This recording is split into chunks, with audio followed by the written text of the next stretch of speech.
படையமர்ந்தும் கற்ற கேள்வி வல்லார்கள் நால்வருக்கும் வாக்கிறந்த பூரணமாய் மறைக்கப்பாலாய் எல்லாமாய் அல்லமாய் இருந்ததனை இருந்தபடி இருந்து காட்டி சொல்லாமல் சொன்னவரை நினையாமல் நினைந்து பவத்தொடக்கை வெல்வாம்.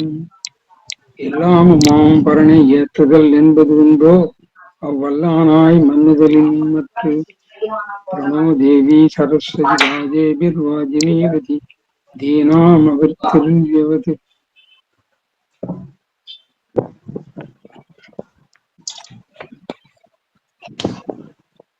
பகவானுடைய வாய்மொழியில் நேரடியாக நடந்த ஆத்ம விசாரத்தை நாம் சில நாட்களாக ஆழமாக அனுபவித்து வருகிறோம். அந்த நிலையிலே இன்று புத்தகம் வச்சிருக்கிறவங்களுக்கு 24ஆம் பக்கம் இங்க ஒரு கேள்வி கேட்கிறாங்க. மனசு ஒரு விஷயத்தையே எவ்வளவு சொன்னாலும் திரும்ப திரும்ப நினைக்குது, இது பூர்வ வாசனைகளால தானா, அது எப்படி ஒழிக்கிறது? பகவான், ஆமா, பூர்வ வாசனைகளாலே தான். நிறைய பேர் அதை ஒழிச்சு நிலைப்பற்ற நிலையை அடைஞ்சிருக்கா. அதை உறுதியா நம்பு. அதாவது என்ன சொல்றோம்னா, சில பேருக்கு நம்பிக்கையே இல்லை, திருப்பி திருப்பி வந்துகிட்டே இருக்கு, இது என்ன ஒண்ணு நம்மளாலாம் இதெல்லாம் முடியாது போல இருக்கு, இதுதான் நம்ம விதி அப்படின்ட்டு முயற்சி செய்யாமலே விட்டுடுறாங்க. அப்படிங்கிறதுக்கு அவர் சொல்றாரு, நிறைய பேர் அதை ஒழிச்சு நினைப்பற்ற நிலையை அடைஞ்சிருக்கா, அதை உறுதியா நம்பு. அவளால முடியும்னு நம்பினதாலே தான் வாசனாட்சயம் அடைஞ்சிருக்கா. நினைவுகளை முற்றிலும் ஒழிக்க முடியும். நினைப்புகள் இல்லாத இடத்திலே நின்று பழகணும். இந்த இடம்தான் வாசனைக்கெல்லாம் மூலம். கேள்வி, எவ்வளவு காலம் அபியாசிக்கணும்? பதில், வெற்றி அடையறவனையே தேடி போகும். ஒவ்வொரு நினைப்பா வர வர வெட்டி கொண்டே இருந்தா கடைசியில எல்லாம் போயிடும். கோட்டையை முற்றுகையிட்டு கைப்பற்றுகிற மாதிரி தான். உள்ளே இருந்து ஒவ்வொரு எதிரியா வர வர வெட்டி கொண்டே இருந்தா கோட்டை கைவசப்படும். ரொம்ப விழிப்புணர்வோட இருக்கணும், நோக்கமும் உறுதியா இருக்கணும், நமக்கு விழிப்புணர்வோட இருக்கணும். எண்ணங்கள் வேற எதுலையும் சிதறாம இந்த வர்ற எண்ணங்களை வெற்றத்திலேயே கவனமா இருந்தோம்னு சொன்னாக்கா இது சாதிக்க முடியும் அப்படின்ட்டு பகவான் சொல்றார். இந்த அபியாசத்தோட முடிவு என்ன? கேள்வி. பதில், உள்ளதை உள்ளபடி உணர்தல்.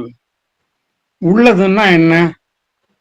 எது ஆரம்பமும் முடிவும் இல்லாம எப்பவும் இருக்கோ, அது எங்கும் வரையற்று இருக்கோ, எது எல்லா நாமரூபங்களாகவும் இருக்கோ, எது காண்பான் காட்சி காணப்படும் பொருள் எல்லாத்துக்கும் அதீதமாகவும் அதே நேரத்தில் ஆதாரமாகவும் இருக்கோ, எல்லாம் மாறினாலும் எது மாறாம இருக்கோ அதுதான் உள்ளது. ரொம்ப அழகா சொல்றாரு. எத்தனை விதமா வேணாலும் நீங்க பெரட்டி போட்டு அதை பார்க்கலாம். உள்ளதுன்னா என்ன? எது ஆரம்பமும் முடிவும் இல்லாம எப்பவும் இருக்கோ. ஆரம்பமும் முடிவும் இருக்கிறது அழியக்கூடியது. ஏதாவது தோன்றுச்சுன்னா அது அழியணும். அதுதான் விதி, இயற்கையுடைய விதி. எது ஆரம்பமும் முடிவும் இல்லாம ஆரம்பம் போது இது ஆரம்பம்னு பாக்குறதுக்கு சாட்சியா ஏதோ ஒண்ணு இருக்கு இல்லையா? ஏதோ முடியும் போது இது முடியுது அப்படின்னு பாக்குறதுக்கு ஒரு சாட்சி இருக்கு இல்லையா? அதுதான் எப்பவும் இருக்கிறதுங்கிறார். அதுதான் உள்ளது. மூன்று நிலையிலையும், கடந்த காலம், எதிர்காலம், நிகழ்காலம், மூன்றுக்கும் ஆதாரமாக இருக்கக்கூடியது. எப்படி ஜாக்கிர சொப்பன சுசுப்திக்கு ஆதாரமாக துரியம் இருக்குதோ, அத போல இந்த உலகம் தோன்றதுன்னா தோன்றதுக்கு முன்னாடி என்ன இருக்கு? ஏதோ ஒண்ணு இருக்கணும், இல்லாம இருக்காது. ஏதோ இருக்கிறதுனால தானே அது தோன்றத்தை அது பாக்குது. ஏதோ தோன்றது யாருக்காவது தெரிஞ்சாதானே தோற்றம். அப்போ ஏதோ ஒண்ணு முழிச்சுக்கிட்டு இருக்கப்போ கொட்ட கொட்ட கொட்ட கொட்ட வீழ்ச்சிக்கிட்டு இருக்குது ஆரம்பத்தை. அதே போல இருந்து அது முடியும் போதும் இது முடியுது அப்படின்ட்டு கொட்ட கொட்ட கொட்ட ஒண்ணு வீழ்ச்சிக்கிட்டு இருக்குது. அதுதான் நம்ம அதை கொஞ்சம் ஆழ்ந்து உள்ள பார்த்தோம்னு சொன்னா நம்ம எப்போதும் இருக்கோம், எல்லா நேரத்திலும் இருக்கோம், எந்த செயல் செய்தாலும் இருக்கோம். இந்த விவகாரத்துல நல்லது செய்யறோம் கெட்டது செய்யறோம் அப்படிங்கறதெல்லாம் விவகார புத்தி. அந்த செயல்களுக்கு இடையிலையும் உள்ளுக்குள்ள அது மாறாம அப்படியே பார்த்துக்கிட்டே இருக்கு. அது இன்டர்ஃபியர் பண்றது இல்லை எதையும். ஏன்னா இந்த செயல் எண்ணங்கள்லாம் நம்முடைய வாசனை, வாசனைக்கு காரணம் கர்மா. அதனால அது கழியறதுக்காக அது நடந்துகிட்டு இருக்கு. விழிப்புணர்வு வரும்போது நீ விழிச்சுக்கிட்டு செஞ்சுக்கன்னுட்டு அது பார்த்துக்கிட்டு இருக்கு. அது இடையில ஒன்னும் சொல்றது இல்லை. நம்ம மனைவியோட கூடி இருந்தாலும் சரி, வேசி வீட்டுக்கு போனாலும் சரி, அது கூடவே தான் இருக்கும். அது போகாது. அதுக்கு கூச்ச நாச்சம் எல்லாம் கிடையாது. அது எங்கேயும் போகாது. அது அங்கேயே தான் இருக்கும். ஏன்னா அது சுத்தமானது. அது எதுலயும் அசங்கம். எந்த எந்த காரியத்திலையும் அதுக்கு பற்று இல்லை, தொடர்பு கிடையாது. அதனாலதான் அதால இருக்க முடியுது. நம்மளும் அப்படி இருக்கலாம். எல்லாரோடையும் பழகிட்டு இருக்கலாம். யாரோடையும் உள்ளார்ந்த பிடிப்புன்னுட்டு இல்லாம இருந்துன்னு சொன்னா யாருக்கிட்ட வேணாலும் பழகலாம். நண்பன் பகைவன்கிறதெல்லாம் மேலோட்டமான எண்ணமே தவிர நம்மால அந்த மாதிரி இருக்க முடியும். இதான் பகவான் சொல்றாரு, எது எங்கும் வரையற்று இருக்கோ, எது எல்லா நாம ரூபங்களாகவும் இருக்கோ, எது காண்பான் காட்சி காணப்படும் பொருள் எல்லாத்துக்கும் அதீதமாகவும் ஆதாரமாகவும் இருக்கோ, எல்லாம் மாறினாலும் எது மாறாம இருக்கோ அதுதான் உள்ளது. கேள்வி, நான்கிறது பொய். மாயைன்னா யார் இந்த மாயையை ஏற்படுத்தினது, யார் இதை விளக்க போறது?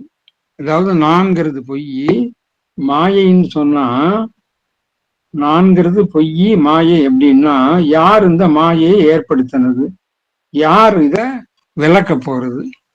நான்கிறதே மாயையை ஏற்படுத்தி கொண்டு அப்புறம் அதே விளக்கிக்கிறது. இதுதான் பதில். நான்கிறதே மாயையை ஏற்படுத்தி கொண்டு அப்புறம் அதே விளக்கிக்கிறது. மாயையாலே மறைபட்ட போது எப்படி இருந்ததோ அப்படியேதான் மாயை நீங்கின பிறகும் இருக்கும். இதுதான் ஞானத்தோட புதிர். உண்மையை உணர்ந்தவங்களுக்கு இது புதிரா இருக்காது.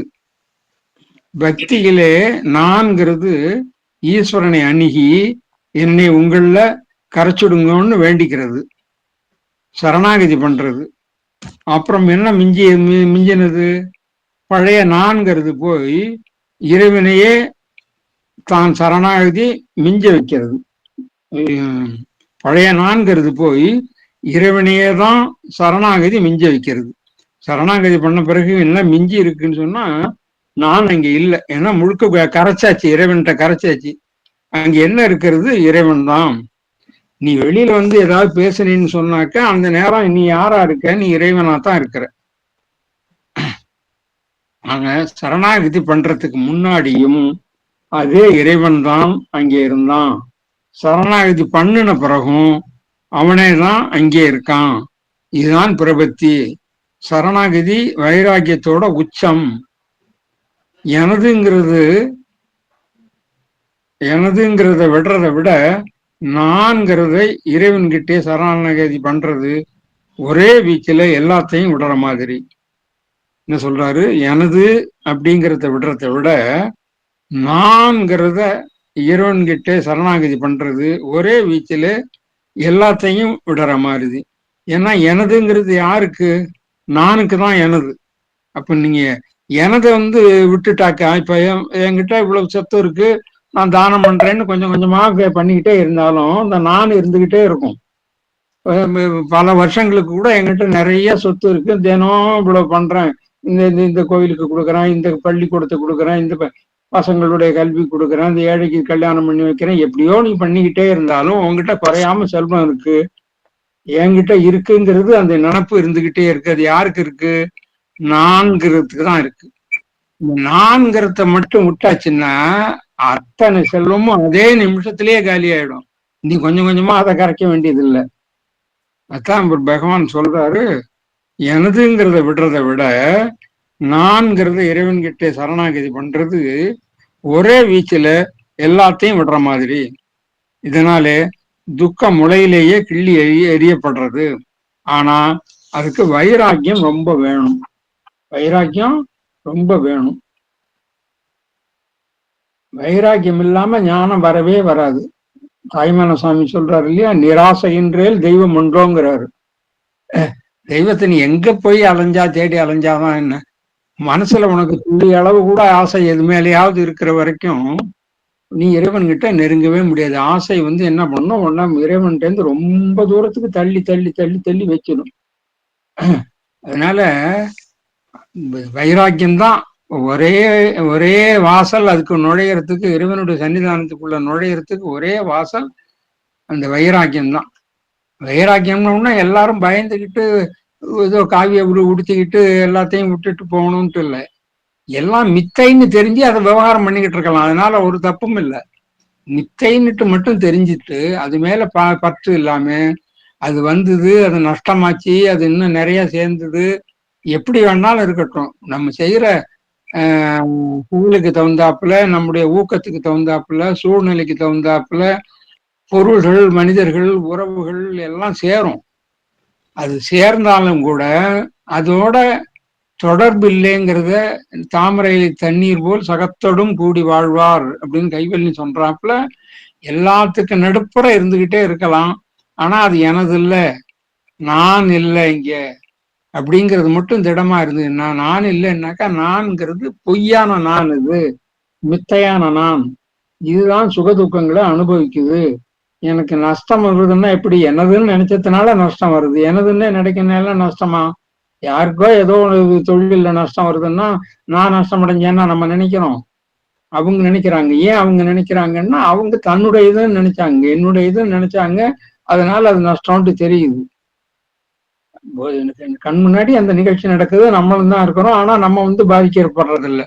அது போல எல்லா பொருளையுமே இறைவனுடைய சொத்து அப்படின்னு நினைச்சிட்டோம்னா எங்க போகுதுன்னா லாபமும் நஷ்டமும் அந்த இறைவனுக்குள்ளதான் இருக்கும். நான் தனி மனிதனா கண்டத்துவத்தோட நம்ம இருக்கும்போது என் பாக்கெட் வேற, உங்க பாக்கெட் வேற. இப்ப எல்லாம் ஒரு பெரிய ஆளாகி எனக்கே 4 பாக்கெட் இருக்குன்னா எந்த பாக்கெட்ல நம்ம வச்சுக்கிட்டு இருந்தா என்ன? அத போல எங்கேயும் ஒரு அணு கூட எதுவும் நஷ்டம் கிடையாது, எதுவும் லாபமும் கிடையாது. மேக்ரோ லெவல்ல, மைக்ரோ லெவல்ல தான் இதுதான். அதாவது அல்பத்துலதான், கண்டத்துவத்துலதான் லாபம் நஷ்டம், நல்லது கெட்டதெல்லாம்.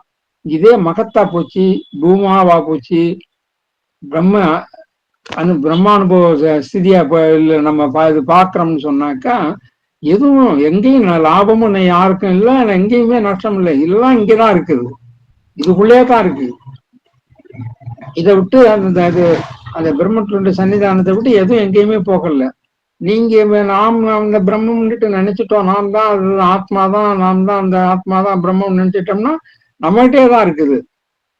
அதனால விவகார புத்தி இருக்கும்போது கூட இந்த புத்தியும் கூடவே நம்ம கிட்ட இருந்துன்னு சொன்னா இந்த சம்சாரம்ங்கிறது எட்டி கூட பார்க்காது.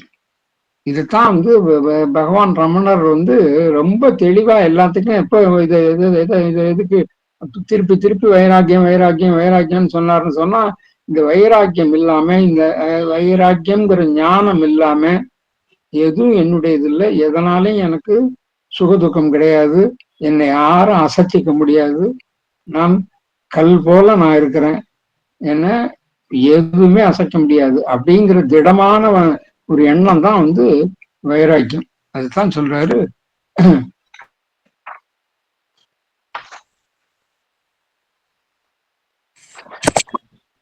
இருக்கும் சாமி. நாங்க வைராக்கியம் ரொம்ப வேணும். ஜலத்துல முழுகினவன் வெளியே வர்றதுக்கு எப்படி துடிப்பா இருக்கானோ அவ்வளவு வீரியம் வேணும். இது ரொம்ப ஈஸின்னுட்டு நம்ம நினைக்கிறோம். ஈஸி. ஒரு நமக்கு பக்குவம் இருந்தா, புண்ணியம் இருந்தா, இதுக்கு முன்னாடி செஞ்ச கர்மங்கள்லாம் நிஷ்காமியமா செஞ்சு அது பலன் கொடுக்கிற ஸ்திதியில இருந்துன்னு சொன்னாக்கா நமக்கு ஈஸியா போயிடும். ஆனா எப்படி இருக்குங்கிறது நமக்கு தெரியல. இது ஜீவர்களால அது கண்டுபிடிக்கவே முடியாது.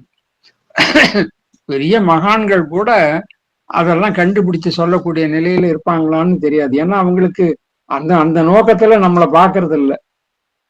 சிலருக்கு தெரியலாம், டக்குன்னுட்டு தெரியலாம். இப்படி ரமணருக்கு அந்த மாதிரி யாரும் சொல்லவும் இல்லை, கேட்கவும் இல்லை, யாருகிட்டையும் குருகிட்டையும் போகல, மூணாவது மனுஷன் பார்த்து எதுவும் சொல்லல. அவருக்காகவே கண்டுபிடிச்சுக்கிட்டாரு. அந்த மாதிரி ஒரு நிலைமை வந்தது. எல்லாம் மேகமூட்டங்கள்லாம் தானா விலகுனது போல இருந்தது. அதுக்கு காரணம் அந்த பெரிய காற்று நிராசைன்னு அடிச்சு இந்த பழைய வாசனைகள்லாம் இருந்த இடம் தெரியாம போயிருக்குங்கிறது அவருக்கு அப்பதான் தெரிஞ்சது. அது போல இது யாருக்கும் தெரியும் அப்படிங்கிறது இல்லை. நம்ம இப்ப இருக்கிற ஸ்திதியில முயற்சிங்கிறத பண்ண வேண்டியதுதான். முயற்சி பண்ணி பலனை அனுபவிக்கும் போது தோணும், இதுக்காக முயற்சி பண்ணோன்ட்டு பகவான் சொல்றது போல, இதுதான் இங்கேயே இருக்க, பக்கத்திலேயே இருக்க, என்னமோ இடையும் தோல்ல ஆட்டை போட்டுக்கிட்டு தேன்றது போல, பெண் கண்டத்துல நகையை போட்டுக்கிட்டு வீடு அரை அறையா தேனது போலவும் ஒரு பாவனை நம்ம கிட்ட இருக்குது இப்போ. அதனால ஒரு நிமிஷம் உள்ள பார்க்கணும். அவர் பாம்பன் சுவாமிகள் சொல்றது போல அகமுகம் அழிந்தின் சகமே மறையுங்கிறாரு. கொஞ்சம் மனசு உள்ளுக்குள்ள போயிட்டுது அப்படின்னு ஆழ்ந்து உள்ள போயாச்சுன்னு சொன்னா அங்க இந்த ஜெகமே இல்லை. இந்த ஜெகம்ங்கிறது தான் ஆசாபாசங்களோட இருக்கக்கூடிய சம்சாரம், சுகதுக்கங்களோட இருக்கக்கூடிய சம்சாரம். அது உள்ள போயிடுச்சுன்னா சன நேரத்துல எல்லாமே இல்லாம போயிடுது. எல்லாமே மித்தை பொய்ங்கிறது அந்த நேரத்துல அனுபவிக்கலாம். சரி, அடுத்த கேள்வி கேட்கிறாரு. நான் என்னை உணர்றதுக்கும் இறைவனை அடையிறதுக்கும் இவ்வளவு சிரமப்படணுமா? குரு அருள் இவ்வளவு சிரமத்தையும் குறைச்சி எளிமையாக்காதா? குரு அருளால உள்ளதை உள்ளபடி உணர்றதுக்கு சக்தி ஏற்படாதா? இல்ல அந்த ஷார்ட்கட்ல போற ஆளுங்க ஏதாவது டிக்கெட்ல கியூல நின்று டிக்கெட் வாங்காம கொஞ்சம் காசு கூட கொடுத்து பிளாக்ல வாங்கிட்டு போற ஆளுங்க போல உள்ள ஆட்கள் கேட்கிற கேள்வி இது. நான் என்னை உணர்றதுக்கும் இறைவனை அடையிறதுக்கும் இவ்வளவு சிரமப்படணுமா? குரு அருள் இவ்வளவு சிரமத்தையும் குறைச்சு எளிமையாக்காதா? குரு அருளால உள்ளதை உள்ளபடி உணர்றதுக்கான சக்தி ஏற்படாதா? பதில்: இறைவனை அடையிறதுக்கு குரு அருள் தான் ரொம்ப முக்கியம். ஆனாலும் உங்க பக்கமும் முயற்சிங்கிறது வேணும். தன்னை உணர்றதுக்கு தான் முயற்சியே, அருளாலே தான் ஏற்படுறது. அது தன்னை உணர்றதுக்கு தான் முயற்சியே, அருளாலே தான் ஏற்படுறது. அதாவது இந்த முயற்சியும் எப்படின்னு சொன்னா அருளாலே தான் ஏற்படுறதுங்கிறாரு. இறைவன் அருள் இருந்தா தான் நீ முயற்சி கூட செய்ய முடியும். அவன் அருளாலே அவன் தாழ் வணங்கின்னு மாணிக்க வாசகர் பாடுறாரு இல்லையா? அது போல பகவான் சொல்றாரு, இறைவனை அடையிறது குருவோடு தான் ரொம்ப முக்கியம். ஆனாலும் உங்க பக்கம் முயற்சிங்கிறது வேணும். தன்னை உணர்றதுதான் முயற்சியே, அது அருளாலே தான் ஏற்படுறது அப்படிங்கிறார். கேள்வி: என்னுடைய மதிக்கும் இறைவனோட நீதிக்கும் என்ன சம்பந்தம்? என்னுடைய மதி இறைவனோட நீதிப்படிதான் செயல்படுதா? என்னுடைய அறிவு இறைவனோட அறிவினாலதான் செயல்படுதா? இயற்கை விதி இறைவனோட அறிவுல தான் செயல்படுதா அப்படின்னு கேள்வி கேட்கிறார். பதில்: நிச்சயமா ஆமா. ஒரு தனி இருப்புக்குத்தான் மதின்னு ஒண்ணு இருக்கிற மாதிரி தெரியுது. இந்த இண்டிவிஜுவாலிட்டின்னு சொல்றோம் இல்லையா? போன வகுப்புல பார்த்துமே, இண்டிவிஜுவாலிட்டிங்கிற கண்டத்துவமாக ஒரு இருக்கிற ஒரு நான் இருக்கு இல்லையா? அந்த நானுக்கு தான் மதி. மனசு, புத்தி, சித்தம், அகங்காரம் எல்லாம் அதுக்குதான். அதான் சொல்றாரு, மதின்னு ஒண்ணு இருக்கிற மாதிரி தெரியுது. அதே மாதிரிதான் முடிஞ்சு போன காரியங்களை இறைவனோட நீதின்னோ விதின்னோ பாக்குறது. இறைவனோட நீதி நடக்கிறதுக்கான காரணமாகவும் தன்னை பார்க்கறது. இறை நீதிதான் தன்னோட மதி வழியா செயல்படுறதுன்னு புரிஞ்சு நான் ஒரு தோற்ற மாத்திரம்தான் உரு இழக்கிறது. இயற்கை நீதி இறை நீதி பிரகாரம்தான். திருப்பி படிக்கிறேன், பதில் சொல்றாரு. இத்தனை கேள்விக்கும் என்னுடைய மதிக்கும் இறைவனோட நீதிக்கும் என்ன சம்பந்தம்? என்னுடைய மதி இறைவனோட நீதிப்படிதான் செயல்படுதா? என்னுடைய அறிவு இறைவனோட அறிவினால தான் செயல்படுதா? என்னுடைய விதி இறைவனோட அறிவுல தான் செயல்படுது. அதாவது எனக்கு ஒன்றும் சுதந்திரமே இல்லை, எல்லாமே இறைவன் தான் செய்யறாரா அப்படின்ட்டு கேட்கிறாரு. பகவானுடைய பதில் நிச்சயமா ஆமா. ஒரு தனி இருப்புக்குத்தான் மதின்னு ஒண்ணு இருக்கிற மாதிரி தெரியுது. தனி இருப்பு இல்லைன்னு போனாக்கா அதுக்கு மதியாத்த தனியா மதியன்னுட்டு ஒண்ணு கிடையாது. எப்ப எவ்வளவு காலம் வரைக்கும் மதியா விதியான்னு பேசும்போது மதின்னுட்டு நம்ம பேசுறோமோ, அது யாருன்னா நான்கிற அகங்காரத்தோட மதிதான். அதனால தனி இருப்புக்கு தான் மதின்னு ஒண்ணு இருக்கிறதா தெரியுது. அதே மதிதான் முடிஞ்சு போன காரியங்களை இறைவனோட நீதின்னோ விதின்னோ பாக்குறது. ஏன்னா இதனால ஒண்ணும் பண்ண முடியாது. முடிஞ்சு போன காரியத்தை இனிமே என்ன பண்ண முடியும்? முடிஞ்சு போச்சு. லாபமோ நஷ்டமோ காரியம் முடிஞ்சு போச்சு. அது எப்படி ஆச்சு அப்படின்னா, இதே மதி என்ன சொல்லுது? இறைவனோட நீதின்னோ விதின்னோ அதுதான் பாக்குது. இறைவனோட நீதி நடக்கிறதுக்கான காரணமாகவும் தன்னை பாக்குது. இறைவனோட நீதி நடக்கிறதுக்கு காரணம். ஏன் இறைவனோட நீதி இப்படி நடக்குதுன்னாக்கா அதுக்கு தான் காரணம், தன்னுடைய கர்மா தான் காரணம். இறை நீதி இறை நீதிதான் தன்னோட மதி வழியா செயல்படுறதுன்னு புரிஞ்சு நான் ஒரு தாற்ற மாத்திரம் தான்ட்டு உரு இழக்கிறது. இது மதின்னுட்டு நான் சொன்னா கூட அந்த மதி செயல்படுறது எப்படின்னு சொன்னாக்கா, மதிய ஒரு சின்ன பல்போ பெரிய பல்போன்னு வச்சுங்களேன், பளிச்சுன்னு மின்னுது, ரொம்ப ஒளி கொடுக்குது, மங்களா இருக்கு, எப்படி இருந்தாலும் சரி அதுக்கு பின்னாடி இருக்கிறது எலக்ட்ரிசிட்டி. இந்த எலக்ட்ரிசிட்டி ஒரே மாதிரி தான் இருக்கு. அதை வாங்கி வெளியிடுறத சக்தி இந்த மதியோட தன்மையை பொறுத்து இருக்கு. சிலது ரொம்ப சக்தி வாய்ந்த மதியா இருந்து நல்ல செயல்திறன் உள்ள மதியா வெளிப்படுது. சில இது ரொம்ப டல்லா வெளிப்படுது. அதனால அப்பதான் தெரியுது இறை நீதி தான் தன்னோட மதி வழியா செயல்படுறதுன்னு புரிஞ்சு தான் ஒரு தோற்ற மாத்திரம்தான்னு ஒரு இழக்கிறது. இயற்கை நீதி இறை நீதி பிரகாரம்தான். கேள்வி: அறிவியல், மனக்கூறு சாஸ்திரம், உடற்கூறு சாஸ்திரம், தத்துவங்கள் இதெல்லாம் படிக்கிறதுக்கு மோட்சம் அடைய உதவுமா?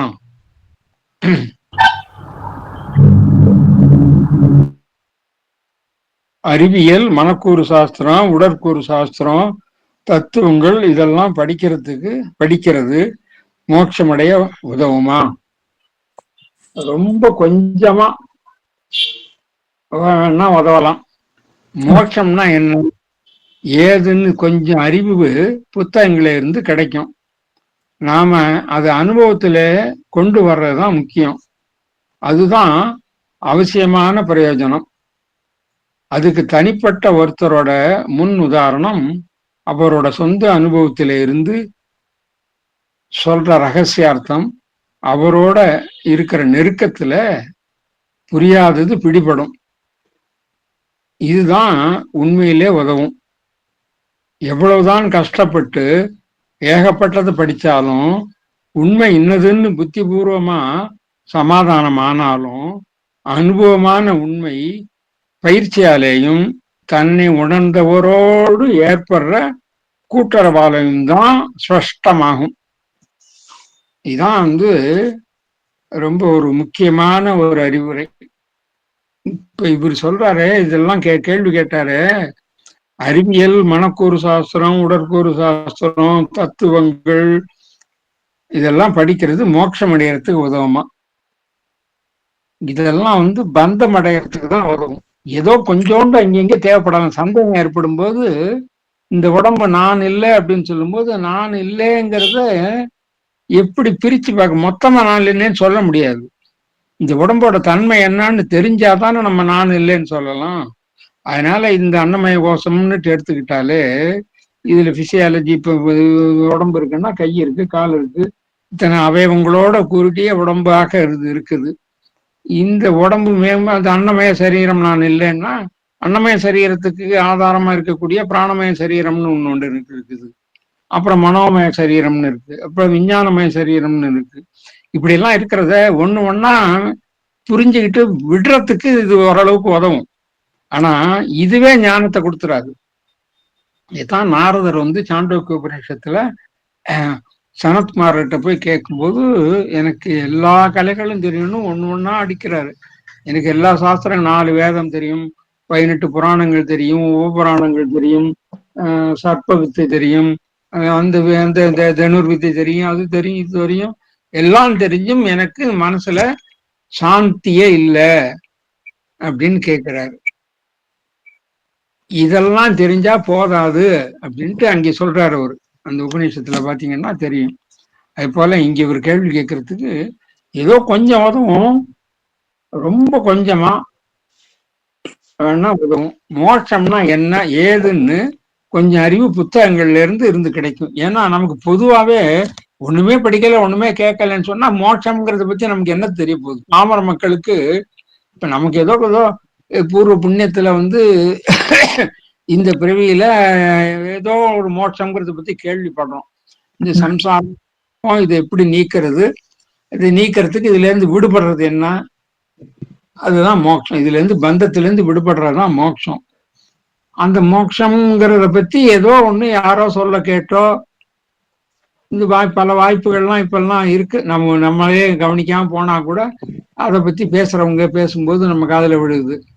அப்படியெல்லாம் இல்லாம நமக்கா சாதாரணமா மோட்சம்னா என்னன்னுட்டு தெரியாது.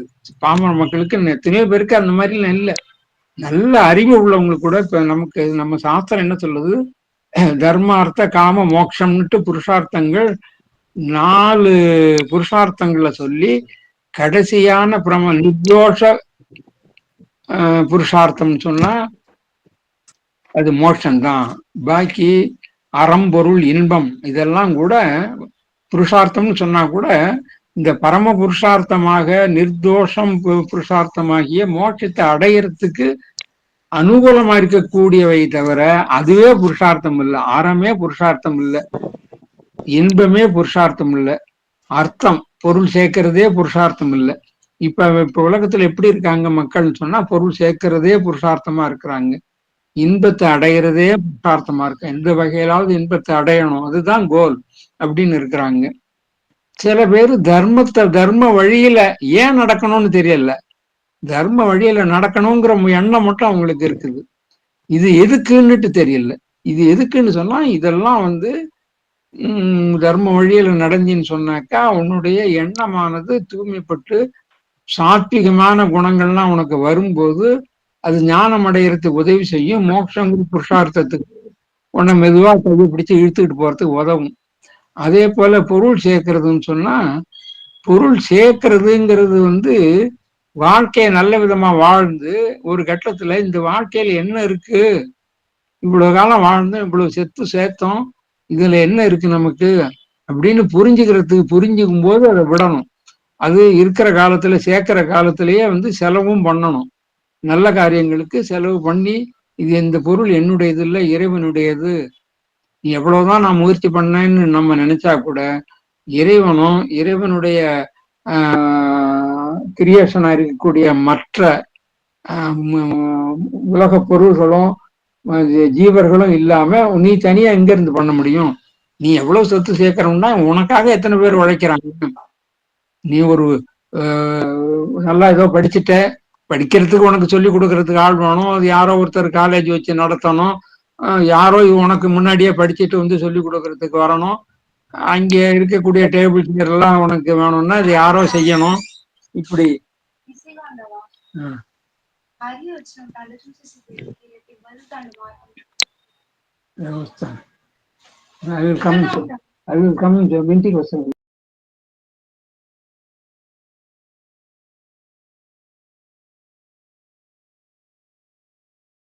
சொன்னா நீ எதுவுமே நீங்க தனியா விவகார உலகத்துல இருக்கக்கூடிய எந்த விவகாரத்திலையும் நீங்க தனியாவே இயங்க முடியாது. உங்களை சுற்றி உங்களுக்காக லட்சக்கணக்கான பேரு இந்த ஊரு உங்களை சுத்தினாக்கா நீங்க இருக்கிற ஊர்ல இல்ல, நீங்க இருக்கிற நாட்டுல இல்ல, பல நாடுகள்ல இருந்து. இப்ப நம்ம இப்பவே நம்ம இந்த செல்போன் பயன்படுத்தி இன்னைக்கு நம்ம வாழ்ந்துகிட்டு இருக்கிறோம், இதனால பயன்படுறோம் அப்படின்னு சொன்னா இது யாரு கண்டுபிடிச்சா, இது உற்பத்தி யார் பண்ணது, இதுக்கு பின்னாடி எத்தனை கைகளும் மூளைகளும் இருந்திருக்குது.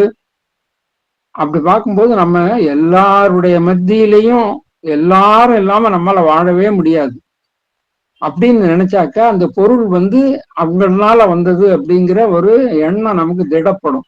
அப்ப அப்பதான் வந்து சர்வாத்ம பாவம்ங்கிறதே நமக்கு உண்டாகும். இந்த விசாரணை வந்தாதான். அதே போல அடுத்தாப்புல இன்பத்தை அனுபவிக்கிறோம். இன்பத்தை அனுபவிக்கிறோம்னு சொல்லும்போது இன்பமும் காலப்போக்கில் வந்து அதனுடைய ஈர்ப்பு குறையத்தான் செய்யும். இன்பத்தை அனுபவிக்கிறதுக்கு சக்தி இல்லாம போயிடும் உடம்புல. நிறைய கொட்டி கிடக்கும்.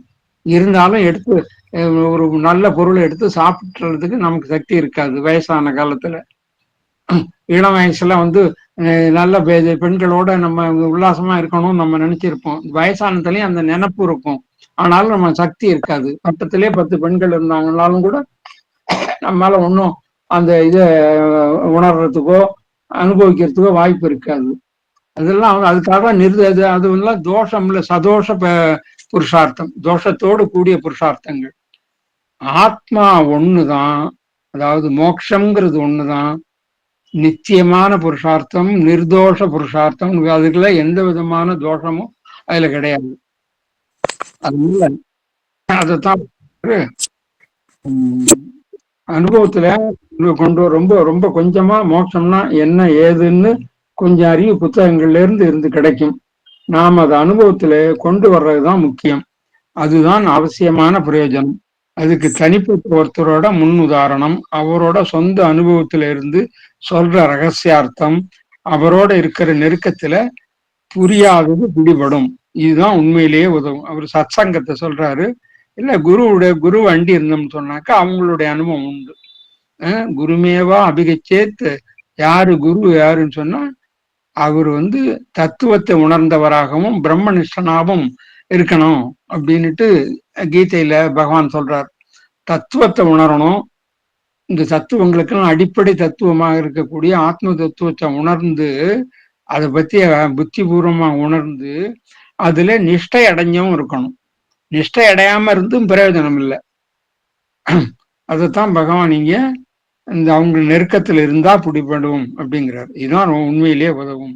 எவ்வளவுதான் கஷ்டப்பட்டு ஏகப்பட்டதை படிச்சாலும் உண்மை என்னதான்னு புத்தி பூர்வமா சமாதானமானாலும் அனுபவமான உண்மை பயிற்சியாலேயும் தன்னை உணர்ந்தவரோடு ஏற்படுற கூட்டுறவாலையும் தான் ஸ்பஷ்டமாகும்.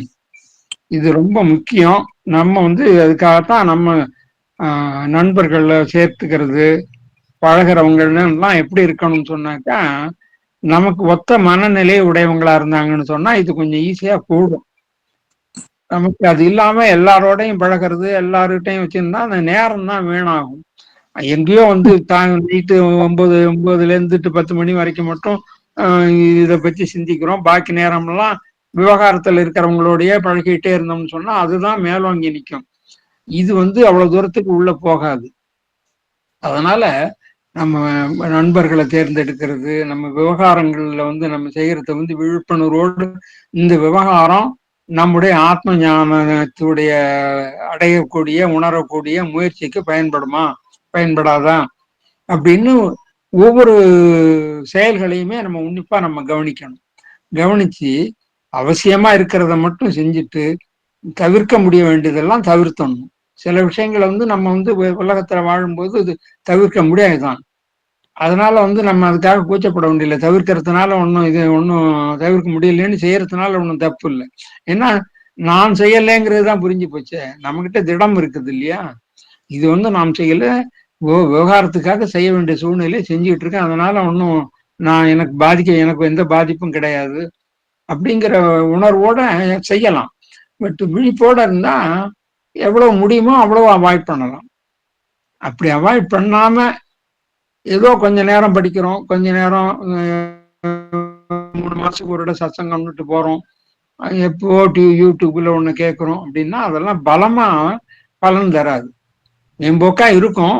அது வந்து நம்ம நினைச்ச அளவுக்கு ஒரு வலிமையான ஒரு இதா இருக்காது. அஞ்ஞானத்தை அகற்றத்துக்குள்ள ஒரு மருந்து அது இருக்காது. எவ்வளவுதான் கஷ்டப்பட்டு ஏகப்பட்டதை படிச்சாலும் உண்மை என்னதுன்னு தான் புத்தி பூர்வமா சமாதானமானாலும் அனுபவமான உண்மை பயிற்சியாலேயும் தன்னை உணர்ந்தவரோடு ஏற்படுற கூற்றவாலயம் தான் ஸ்பஷ்டமாகும். வெறும் புத்தகத்தை படிக்கிறது பிரயோஜனப்படாது. அனுபவத்துக்கு பக்கத்துல கூட வராது. தலையில இருக்கிற சுமையை இறக்குற மாதிரி தன்னை உணர்ந்தா தலையில இருக்கிற எல்லா அறிவையும் தேவையில்லை, சுமைதான்னு தூக்கி போட்டுடுவோம். நான்கிறத தூக்கி போட்டுட்டா எல்லாம் சரியா இருக்கும். அதான் பெரிய மூட்டை. அதை தெரிஞ்சுக்கிட்டோம்னாக்க அதை மட்டும் தூக்கி போட்டோம்னு வச்சுங்க, எல்லாம் சரிஞ்சு கொஞ்ச விழுந்துரும். நம்ம ஒண்ணு ஒண்ணா தூக்கி போட வேண்டியது இல்லை. நானும் தூக்கி போட்டோம்னா, நான்கிறது அறிவுபூர்வமா தான், ஒன்றும் பெரிய விஷயமே இல்லை. நமக்கு இவ்வளவு நாள் கேட்டிருக்கோம், நம்ம யாருங்கிறது தெரியும். இந்த நான்கிற அகங்காரம் தான் எல்லாத்தையும் கஷ்டங்கிறது தெரியுது. அதனால வாய்ப்பு கிடைக்கும் போதெல்லாம் நம்ம இந்த நான் பயன்படுத்தும் போதே, எந்த நான், 2 நான் இருக்கு நமக்கு. சுத்தமா சாட்சியா இருக்கக்கூடிய நான் ஒண்ணு இருக்குது, எதுலையும் சம்பந்தப்படாம அசங்கனாக அது ஒண்ணு இருந்துகிட்டே தான் இருக்குது, நிச்சயமாக மாறாம இருக்குது. இன்னும் ஒரு நான் தான் வேஷம் போட்டுக்கிட்டு நான் நான் நான் நான் சொல்லி உறவு உடைமைகளை பற்றி கொண்டு இந்த உலகம் சத்தியம்னுட்டு இப்ப பின்னாடி பின்னாடி ஓடி சுக துக்கங்களை அனுபவிக்குது. அந்த இதுல மாண்டூக்கியம், அது முண்டகோபநிஷத்துல ஒரே மரத்துல இருக்கிற 2 பறவைகளை பத்தி நம்ம படிச்சிருக்கோம் முன்னாடி. ஒரு பறவை நல்லது நல்லதுன்னு தீங்கும், இன்னொரு பறவை பேசாம பார்த்துக்கிட்டே இருக்கும். எவ்வளவுக்கு எவ்வளவு அந்த பறவை இதெல்லாம் நல்லதுன்னு திங்கிற பறவை அந்த பறவை நெருங்கி நெருங்கி நெருங்கி நெருங்கி போகுதோ, அதுக்கு இந்த உலகத்துல இருக்கக்கூடிய பற்று கொஞ்சம் கொஞ்சமா விட்டுடும் அப்படின்ட்டு சொல்லுது அந்த உபனிஷத்து. அது போல இப்ப நமக்கு எவ்வளவுக்கு எவ்வளவு விசாரணையினால இந்த பகவான் முன்னாடியே சொன்ன வைராக்கியம் நமக்கு பலப்பட்டு இருந்ததுன்னு சொன்னாக்கா, அந்த நான்கிறது ரொம்ப ஈஸியா தூக்கி போட்டுடலாம். சரி, கேள்வி. கனவுக்கும் நனவுக்கும் என்ன வித்தியாசம்? கனவுல வேற உடம்புல இருப்போம், கனவு முடிஞ்சதும் இந்த உடம்புக்கு வந்துருவோம். பகவான் பதில் என்னன்னா, கனவுல வேற உடம்புல இருப்போம், கனவு முடிஞ்சதும் இந்த உடம்புல வந்துடுவோம். கேள்வி. சுகம்னா என்ன? சுகம் ஆத்மாவில் இருக்கா, இல்ல விஷயங்கள்ல இருக்கா, இல்ல ஆத்ம விஷய சேர்க்கையால ஏற்படுதா? ஆனா என் வாழ்க்கையில ஒரு சுகமும் இல்லை, எப்போதான் நான் சுகப்படுவேன்? இந்த கேள்வி கேட்கிறாரு. ரொம்ப சம்சாரத்துல ஆழ்ந்து போனவர், கஷ்டம்ங்கிறதே வாழ்க்கையில எப்போதும் அனுபவம்னுட்டு அவர் நினைச்சுக்கிட்டு இருக்கிறவரு. அவர் சொல்றாரு, அவர் கேட்கிற சுகம்னா என்ன? சுகம் ஆத்மாவில் இருக்கா? இவர் கேட்கிறாரு தவிர ஆத்மாவில் இருக்கான்னு கேட்கிறாரு தவிர, இவருக்கு ஆத்மானா என்னன்னு தெரிஞ்சா அந்த கேள்வி கேட்க மாட்டாரு. ஆத்மான்னு எல்லாரும் சொல்றோம் இல்லையா, உடம்பு வேற ஆத்மா வேறன்னு சொல்றோங்கிறதுனால கேள்விக்கு கேட்கிறாரு, சுகம் ஆத்மாவில் இருக்கா, இல்ல விஷயங்கள்ல இருக்கா, வெளி விஷயங்கள்ல இருக்கா? அதாவது கார்ல இருக்கா, பங்களாவில் இருக்கா, ஆண்ல இருக்கா, பெண்ல இருக்கா, அப்படிங்கிறது போல கேட்கிறாரு.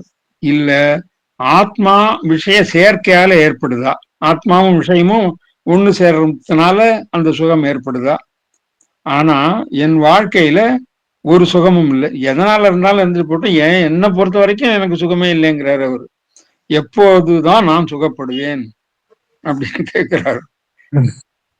பகவான் இச்சித்த பொருளை அடைகிற போதும், வெறுத்த பொருளுக்கு கேடு உண்டாகிற போதும், இதை நினைச்சு பார்க்கிற போதும் நாம் சுகப்படுறதா சொல்லிக்கிறோம். அதாவது நாம் இச்சித்த பொருளை, விரும்பிய பொருளை அடையிற போதும், வெறுத்த பொருளுக்கு கேடு உண்டாகிற போதும், வேணாங்கிற பொருள் நம்ம விட்டு நீங்கும் போதும், இத நினைச்சு பார்க்கிற போதும், அதாவது அது சேர்ந்தது, என்ன வேணான்னது என்னை விட்டு போச்சு அப்படின்னு நினைச்சு பார்க்கிற போதும் நாம சுகப்படுறதா சொல்லிக்கிறோம். அந்த சுகம் தற்காலிகம், அதை இன்பம்னு தான் சொல்லணும். ஆனா எல்லோரும் இடைவிடா சுகத்தையே விரும்புறோம், அது விஷயங்கள்ல இல்ல, அது ஆத்மாவில தான் இருக்கு. அது அமைதியா இன்பமும் துன்பமும் இல்லாத ஒரு நிலை, அதுதான் சுகம். சுகம்னா நம்மளோட ஸ்வபாவம். ஆத்மா வேற, சுகம் வேற, அமைதி வேற இல்லை. ரொம்ப சுருக்கமா சொல்லிட்டாரு. அந்த சுகம் விஷயங்கள்ல இருக்கிறதா நம்ம நினைச்சுக்கிறோம் இல்லையா, அந்த சுகம் தற்காலிக சுகம், அது இன்பம்னு தான் சொல்லணுங்கிறாரு. ஆனந்தம் அப்படிங்கிற வார்த்தை இருக்கு, சுகம்ங்கிற வார்த்தை இருக்கு, இன்பம்ங்கிற வார்த்தை இருக்கு. அந்த இன்பம்ங்கிறது வந்து பெரும்பாலும் வந்து விஷய சுகம்தான், வெளி பொருளை சார்ந்து இருக்கக்கூடிய சுகம். அந்த முன்னாடி சொன்னார் இல்லையா, இது வந்து வந்தா எனக்கு சுகமா இருக்கும், இது என்னை விட்டு போனா சுகமா இருக்கும்னு நினைக்கிற நினைப்பு இருக்கு இல்லையா, அந்த நினைப்புக்கு ஆதாரமா இருக்கிற வெளிப்பொருள்கள், அதுல இருந்துட்டு வரக்கூடிய சுகம்னா இன்பம்ங்கிறத சொல்றது. இது வந்து அது ஆனந்தம்ங்கிற வார்த்தை அதுக்கு பயன்படுத்தக்கூடாது. நம்ம பொதுவா எல்லாத்தையும் இது நம்ம பயன்படுத்திக்கிட்டு இருக்கோம்.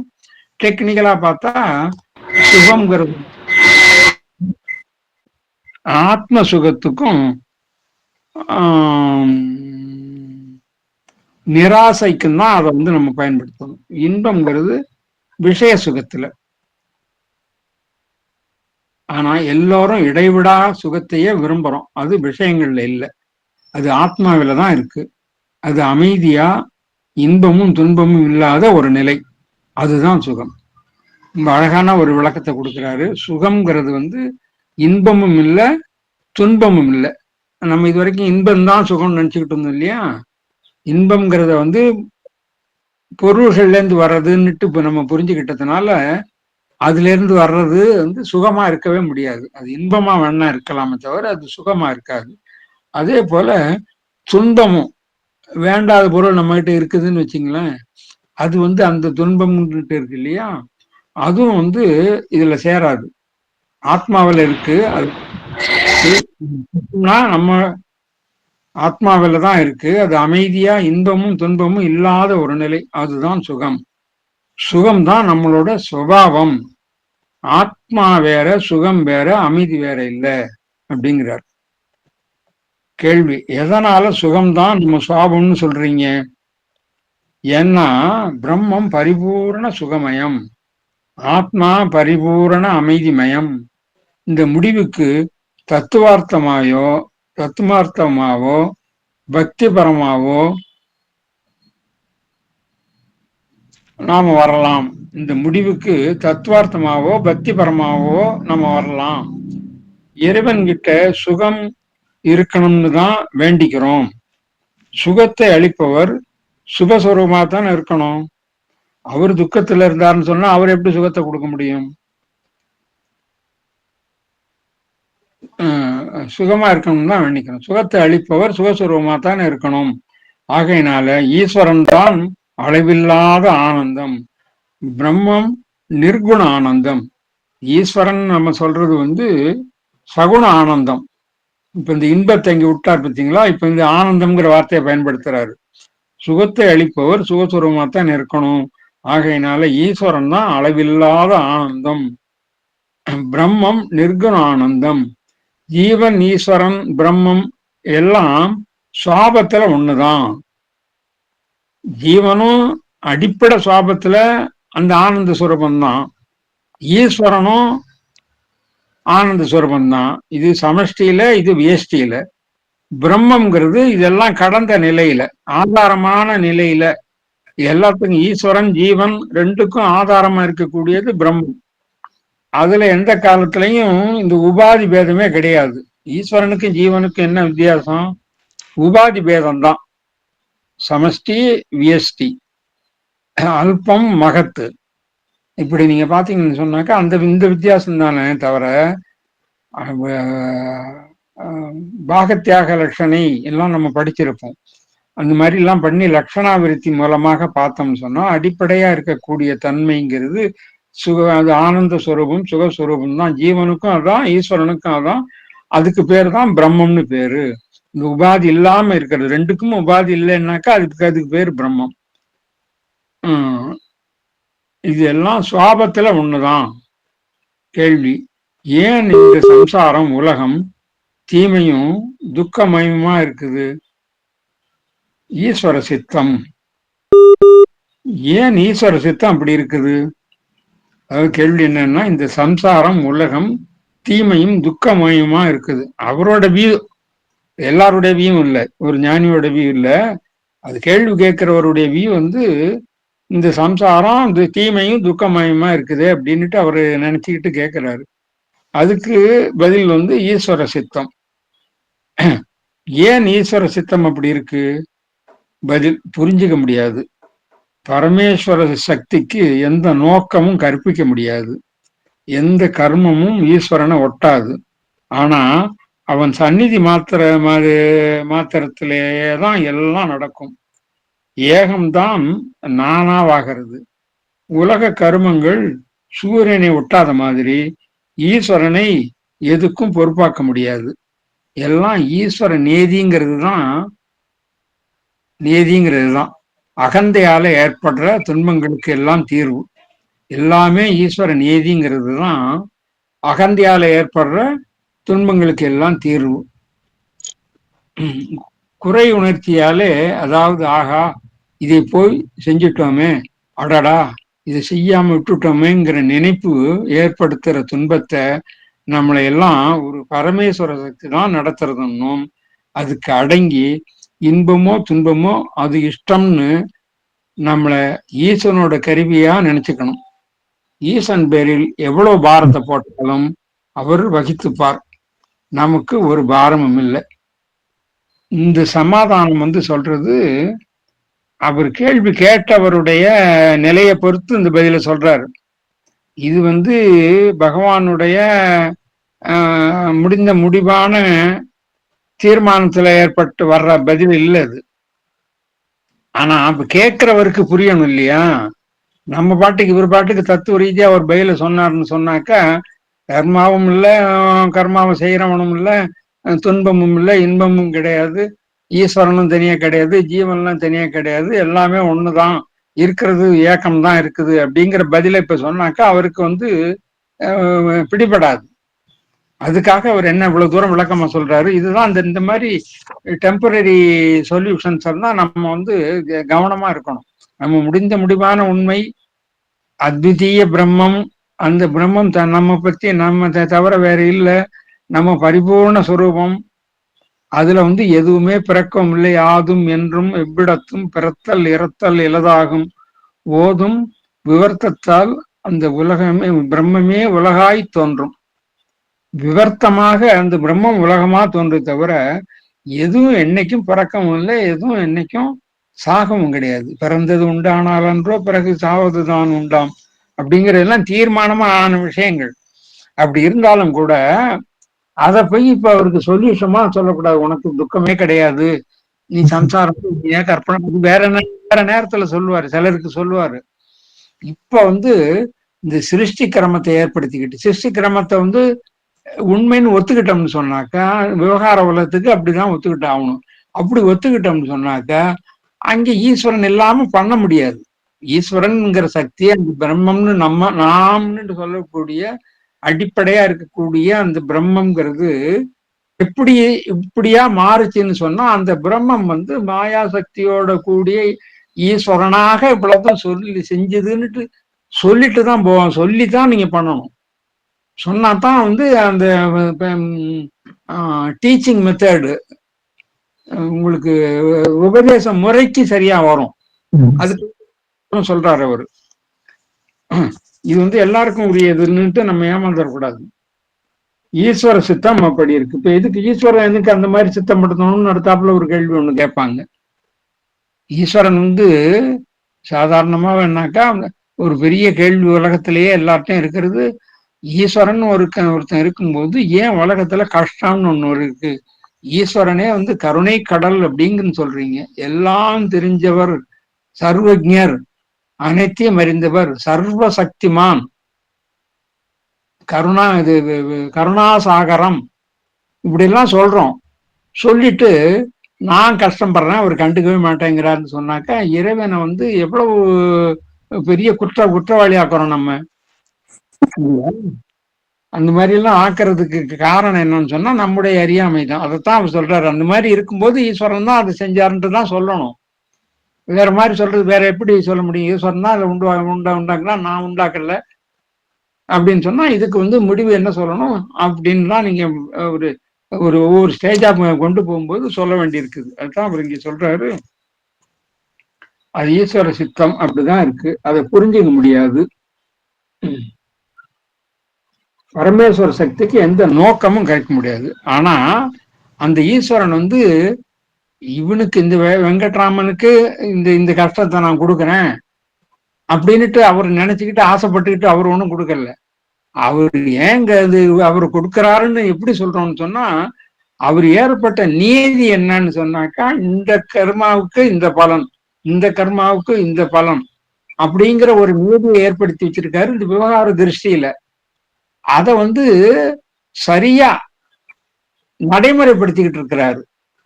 அவரு எந்த பாரபட்சமும் இல்லாம, நீ 100 தடவை போய் அவர் கோயில்ல விழுந்து சுத்தி வந்தாலும் சரி, 1000 தேங்காய் உடைச்சாலும் சரி, அது என்ன ஆகும்னு சொன்னாக்கா, உனக்கு தாங்குற சக்தியை கொடுக்குமே தவிர, இவ்வளவு உடைச்சிட்டானேங்கிறதுனால இந்த கர்மாவுக்கு இந்த பலன்கிறத வந்து கேன்சல் பண்ணிட்டேன் போயா அப்படின்ட்டு சொல்லவே மாட்டாரு. என்ன புராணத்துல இது உபன்யாசம் பண்றவங்க, இது சொல்றவங்க, அவங்க எல்லாம் சொல்லுவாங்க. அதெல்லாம் வந்து ஒரு இத நினைச்சா நீ பாரு, ஒரு தடவை முருகான்னு சொன்னா போறோம், ஒரே ஒரு தடவை சொல்லு, உன்னுடைய கஷ்டங்கள்லாம் ஓடி போயிடும் அப்படின்ட்டு எல்லாம் சொல்லுவாங்க. அதெல்லாம் வந்து பிரசம்சாவாதம்னு சொல்றது. அதாவது இறைவனை வணங்கணுங்கிறதுக்கு ஒரு ஆதாரமாக ஒரு உற்சாகத்தை உண்டாக்குறதுக்காக சொல்றதை தவிர அப்படியெல்லாம் நடக்காது. நம்ம தான் பாக்குறோமே, எவ்வளவு பேர் எப்படியோ இருக்கிறவங்க, நம்ம கண்ணுக்கு தெரிஞ்சு ரொம்ப நல்லவங்க, எந்த தப்புமே செஞ்சதாக நம்ம கற்பனை கூட பண்ண முடியாது எல்லாருமே. ஆனா அவங்களுக்கு பெரிய நோய் வருது, பெரிய இழப்பு வருது.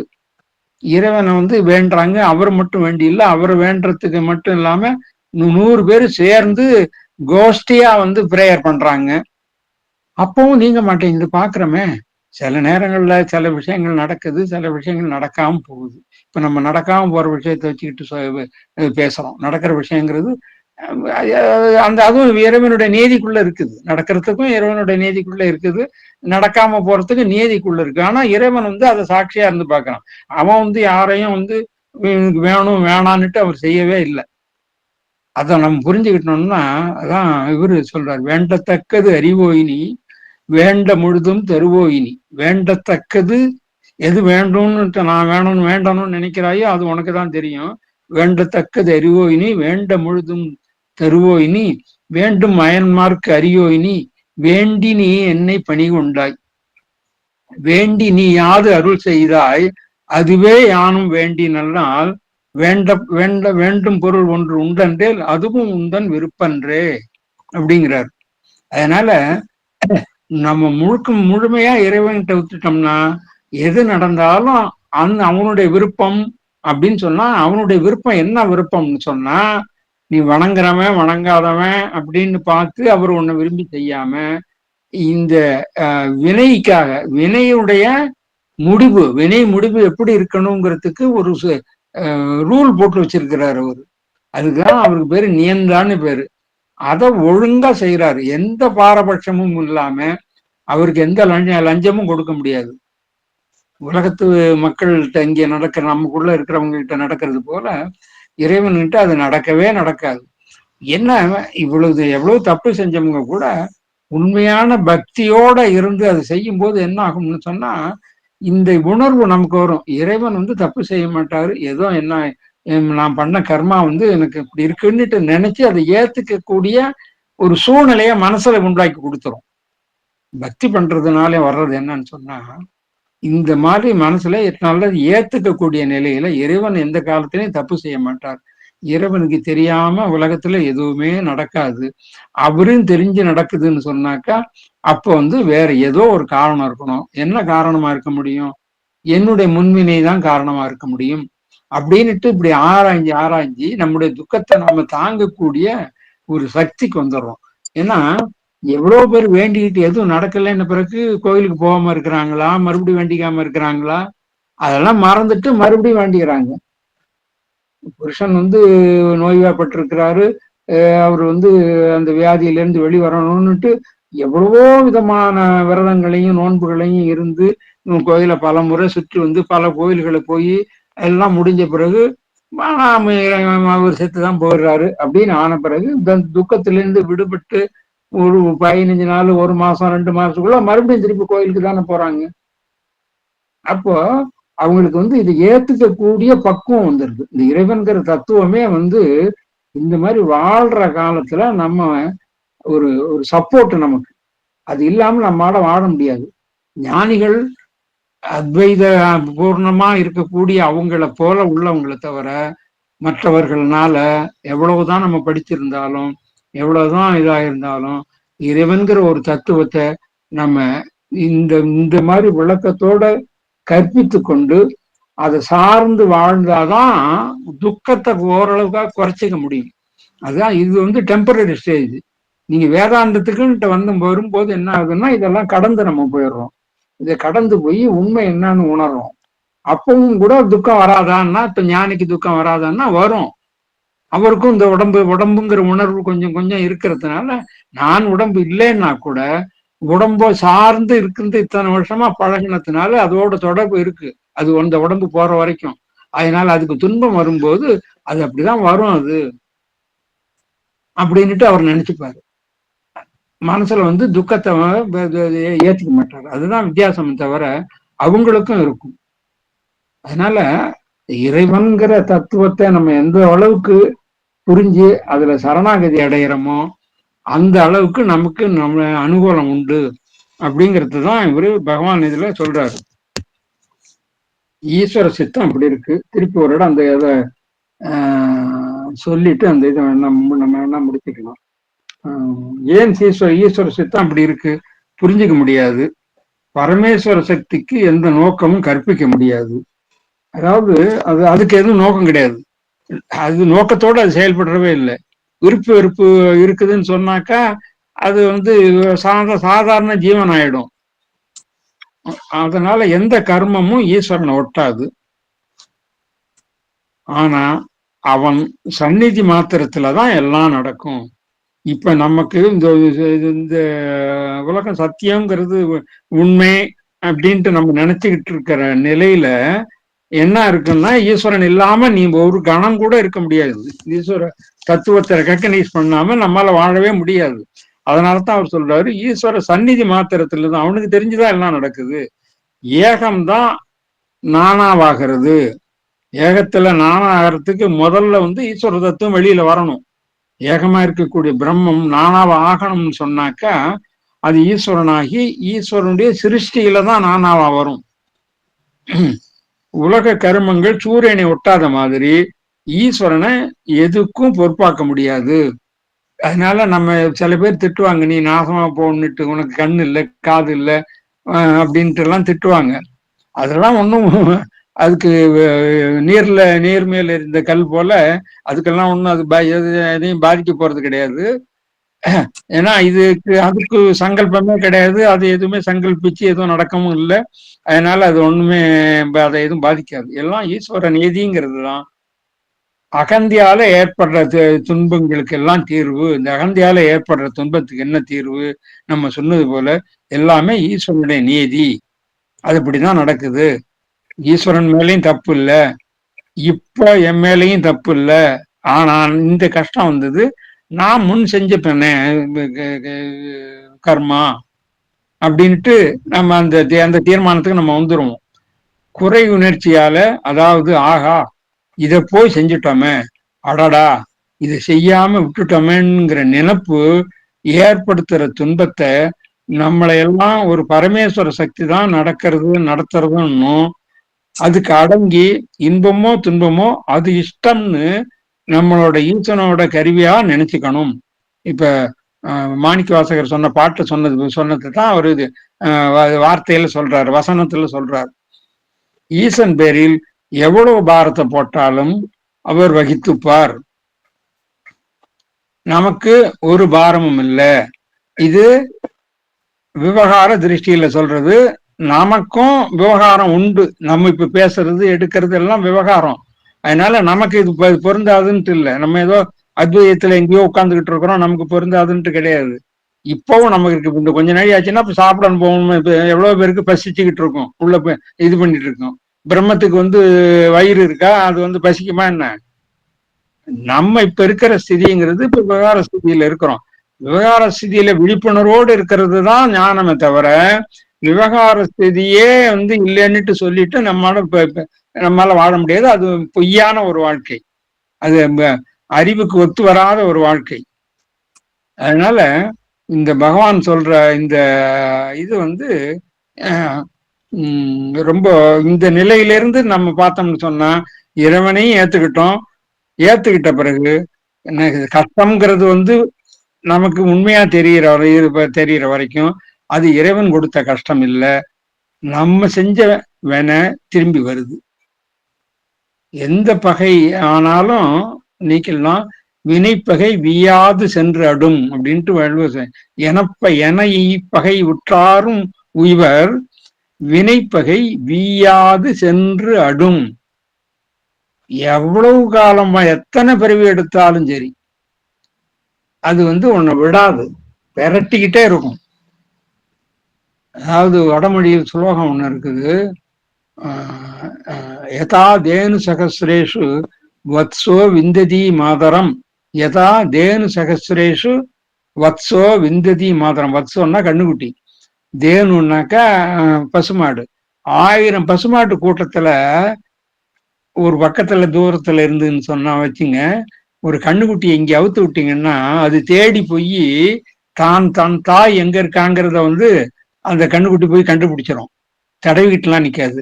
அத போல பூர்வகிருதம் கர்ம கர்த்தாரம் அணுகச்சதி. நம்ம பூர்வ செஞ்ச கர்மாவுடைய வினை நம்மளை வந்து எத்தனை பிறவி எடுத்தாலும் நம்மளை வந்து அடையாளம் கண்டு வந்துடும். நீ இங்க இருந்துட்டு இப்ப இந்த அடுத்த பிறவியில் ஆப்பிரிக்காவில் போய் பறந்துட்டேங்கிறதுனால அது தேடிக்கிட்டு இங்க எங்கேயுமே காணுமென்ட்டு எல்லாம் விட்டுடாது, விரட்டிக்கிட்டு வரும் இங்க. இதெல்லாம் வந்து விவகார திருஷ்டியில நல்லா ஞாபகம் வச்சுக்கணும். நம்ம இப்ப பேசுற நமக்கு வந்து இந்த குழப்பம் வந்துடக்கூடாது. விவகார திருஷ்டியில இது இப்படித்தான் ஏத்துக்கணும், அதை இப்படிதான் புரிஞ்சுக்கணும். நீங்க பரிபூர்ண ஞானத்துல இருந்தீங்கன்னு சொன்னா நீங்க இந்த சத்சங்கத்துக்கே கூட வரப்போறது கிடையாது. அவங்களுக்கு இதெல்லாம் ஒத்து வராது, தேவையும் இல்லை. அவங்களுக்கு ஒரு காலத்திலையும் பரிபூர்ண ஞான நிலையில் இருக்கக்கூடிய ஜீவன் முக்த ஸ்டேஜில் இருக்கிறவங்களுக்கு அவங்களுக்கு இந்த சந்தேகமே வரப்போறது கிடையாது. துன்பமே இல்லை, சம்சாரமே இல்லை அப்படின்னு புரிஞ்சுக்கிட்டு இருக்கிறவங்க, அவங்கள பத்தி இப்ப பேசல. அதுதான் உயர்ந்த நிலை, முடிந்த முடிவான நிலை. ஆனா இப்ப நம்ம எவ்வளவு காலத்துக்கு இன்னும் கையில புத்தகத்தை தூக்கிட்டு அலையிறோமோ, குருவை தேடி அலையிறோமோ, அப்ப வரைக்கும் நம்மளும் அஞ்ஞானத்துலதான் இருக்கோம். இப்ப அந்த அஞ்ஞானத்துல இருக்கும்போது நிச்சயமா உங்களுக்கு ஒரு சொல்யூஷன் வேணும்னா இறைவன் தான் ஒரு சொல்யூஷன். இறைவனுடைய நீதி அவனுடைய கண்ட்ரோல்ல தான் எல்லாமே நடக்குது. ஆனா அவன் அதுக்கு அதுல பங்கு கொள்ளவே இல்லை. விளையாட்டு நடக்குது, அவன் அந்த விளையாட்டுல பங்கு கொள்ளல. இந்த விளையாட்டு வந்து யாரு விளையாடினாங்களோ அவன் அவனுக்கு வின் பண்ணிக்கிறான், வின் பண்ணவன் சந்தோஷமா இருக்கிறான், தோத்து போனவன் துக்கப்படுறான். அவர் ரெஃபரி கணக்கு அவர் பாட்டு அவர் ஓரமா விசில் அடிச்சுக்கிட்டு உட்காந்துக்கிட்டு இருக்கிறாரு. அப்படிங்கிறதான் நம்ம புரிஞ்சுக்கிட்டோம்னு சொன்னா இந்த வாழ்க்கையிலையும் நமக்கு ஞானம் வர்றதுக்கு முன்னாடியும் கூட இந்த அறிவு, இந்த உணர்வு நமக்கு ஏற்பட்டதுன்னு சொன்னா எதையும் லேசா எடுத்துப்போம். எதையும் வந்து ரொம்ப பெருசா எடுத்துக்கிட்டு இப்ப யாரோ ஒரு கஷ்டம் நமக்கு ஒரு கஷ்டம் கொடுத்துட்டாங்கன்னா கூட எப்படி வந்து அவங்க ஏன் நமக்கு கொடுத்தாங்க, அப்ப நம்ம வினைதான் காரணம் அப்படின்னு நினைச்சோம்னா அந்த நிமிஷமே அவன் மேல இருக்கிற பகை போயிட்டுதான் இல்லையா. ஒரு சமுதாயத்துல வாழ்ற வாழ்க்கையில வந்து ஒரு சூழ்நிலை நிலவமா நிலையாக நான் முன்னாடியே சொல்றது போல நாலடியார்ல ஒரு பாட்டு இருக்கு, தம்மை இகழ்வாரை தாம் பொறுப்பதல்லால். அதாவது நம்ம இகழ்ந்தவங்களை நம்ம பொறுக்கிறது மட்டும் இல்லாம தம்மை இகழ்ந்த தீவினையால் நம்மளை வந்து திட்டாங்க, நமக்கு ஒரு துன்பத்தை உண்டாக்கிட்டாங்கிறது ஒரு தீவினை அவங்களுக்கு. அந்த தீவினையால் உம்மை எரிநகர்த்து வீழ்வர்கான் என்று பறிவதும் சான்றோர் கடன். சான்றோருக்கு என்ன கடன்னாக்கா அவங்க என்ன பண்ணணும்னா, அடடா நம்ம ஒரு தப்பும் செய்யாம இவர் வந்து எனக்கு வந்து துன்பத்தை அழிச்சிட்டாரு, எனக்கு தீங்கு செஞ்சுட்டாரு, எனக்கு ஏதோ ஒரு தண்டனை கொடுத்துட்டாரு, அதனால அவர் வந்து நரகத்துக்குள்ள போவாரு, இறைவா அவர் நரகத்துக்கு போகாம காப்பாத்துப்பா அப்படின்ட்டு நம்ம பரிவோட இறைவன்கிட்ட வேண்டிக்கணும் அப்படின்ட்டு சொல்றாரு. அப்போ இந்த துன்பம் எனக்கு ஏன் வந்தது அப்படின்னு சொன்னா நான் இப்ப ஒண்ணும் பண்ணல, எப்போ பண்ணதுக்காக வந்திருக்கு. அதுக்காக வந்து இந்த ஆளை பயன்படுத்திக்கிட்டு அவர் மாட்டிக்கிட்டாரு. இப்ப இந்த இதை நான் கர்மாவை அனுபவிக்கிறதுக்கு அவர் ஒரு இருந்தாரே தவிர, நிமித்த காரணமா இருந்தாரே தவிர, அவர் ஒண்ணும் பண்ணல. அதனால அவருக்கு வந்து எந்த விதமான இதுவும் துன்பமும் இல்லாம இறைவா பாத்துக்க அப்படின்னு வேண்டணும் அப்படின்ட்டு சொல்றது நாலடியார். அது போல இந்த இறைவனுடைய தத்துவத்தை இவர் வந்து இங்க ரொம்ப அழகா இந்த கேள்விக்கு பதிலா அவர் சொல்றாரு. இது வந்து விவகார திருஷ்டிங்கிறத நம்ம நல்லா புரிஞ்சுக்கணும். மணி 10:18 ஆச்சு. ரொம்ப இழுத்தம்னு சொன்னா எல்லாருக்கும் கஷ்டமாயிடும். அதனால இதோட நிறுத்திக்கலாம்னு நினைக்கிறேன். ஓம் பூர்ணமத பூர்ணமிதம் பூர்ணாத் பூர்ணமுதச்யதே பூர்ணஸ்ய பூர்ணமாதாய பூர்ணமேவாவசிஷ்யதே. ஓம் சாந்தி சாந்தி சாந்தி.